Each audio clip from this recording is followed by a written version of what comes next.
Suplemen probiotik yang bagus untuk masalah kulit kusam, jeragat, angka timbang start tak gerak-gerak, masalah usus, sembelit. Suplemen probiotik boleh bantu untuk masalah tersebut. Tapi korang kena pandai pilih. Awak nak ambil probiotik untuk cantikkan kulit ataupun ada masalah kulit kusam, jeragat, awak pilih probiotik Lactobacillus acidophilus dengan Lactobacillus rhamnosus. Nak lagi best, awak tambah antioksidan Super Berries. Super Berries sangat bagus nak lambatkan penuaan dan cerahkan kulit. Masalah angka timbang, dah jaga makan, exercise tapi masih stuck, tak mau turun-turun. Awak pilih Lactobacillus plantarum dengan Bifidobacterium lactis. Kebaikan dia memang terbukti dalam kajian sains. Awak nak lagi best, nak boost metabolism, awak tambah Blood Orange. Sambil itu, awak boleh komen nak guna probiotik untuk masalah apa.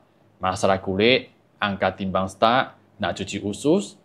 Awak boleh komen. Nanti kita share probiotik yang bagus untuk masalah awak. Untuk nak jaga usus ataupun masalah sembelit, tak boleh membuang. Pastikan awak pilih probiotik dengan tambahan prebiotik. Prebiotik yang bagus seperti inulin. Bagus nak cuci usus, lancarkan pembuangan dan bantu probiotik awak tu lagi bagus, lagi berkesan. Beres?